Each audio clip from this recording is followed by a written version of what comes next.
जहां नारी की पूजा होती है वहां देवता वास करते हैं, बिल्कुल सही बात है। लेकिन जहां राक्षसनियों की पूजा होती हो वहां इंसान तो इंसान, देव भी सुरक्षित नहीं रह पाते। दूसरी बात, पूजा देवियों की जाती है, ताड़काओं का तो वध ही करना पड़ता है।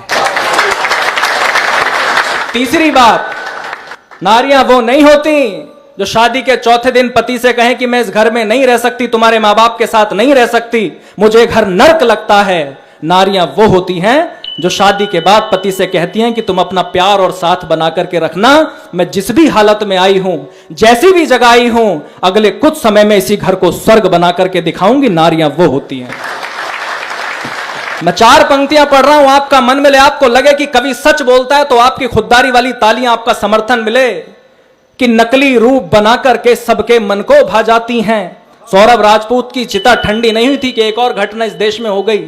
एक ने तो यह भी लिखा कि एक मुकदमा उस मेकअप वाली पर भी करो जिसने सोनम का मेकअप किया।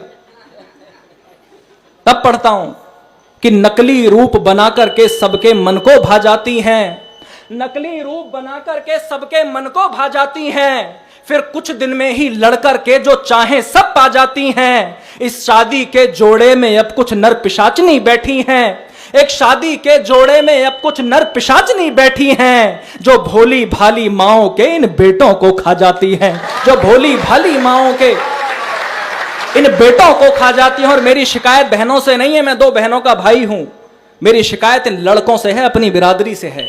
जो तुम्हें 2 दिन के अंदर हो जाता है ना, उसको प्यार नहीं कहते, उसको हवस कहते हैं। प्यार किया नहीं जाता, ये हो जाता और एकदम से नहीं होता। होते बहुत खास हो लेकिन पल में आम बन जाते हो। एक बहन की शादी होकर के ससुराल में आती है, माता जी आप चाहे सोने के सिंहासन पर बैठा हो, चाहे दुनिया की कितनी सुविधाएं उसे दो, शादी के 20 साल बाद भी वो मायके जाने को बेताब रहती है। कारण यह है कि वो अपनी जड़ से प्यार करती है, अपने परिवार से प्यार करती है, अपने भाई बहन से प्यार करती है, अपने मां बाप से प्यार करती है। और एक तुम हो जो शादी के चौथे दिन अपने पिता की छाती पे जाकर के खड़े हो जाते हो और कहते हो कि पिताजी सोनम अब इस घर में नहीं रह पाएगी। होते बहुत खास हो लेकिन पल में आम बन जाते हो, होते बहुत खास हो लेकिन पल में आम बन जाते हो। जिसमें स्वाभिमान नहीं तुम ऐसा नाम बन जाते हो। 30 साल तक मां तुमको राजा बनना सिखलाती है, 30 साल तक मां तुमको राजा की तरह पालती है, और तुम 2 दिन के अंदर जोरों के गुलाम बन जाते हो। तुम 2 दिन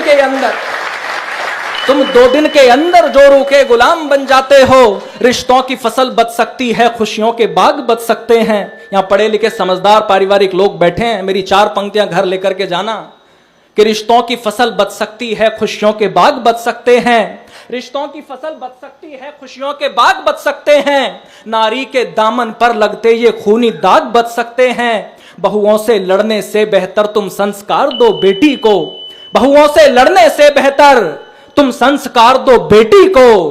कुछ बेकसूर बुझते हुए घर के चिराग बच सकते हैं।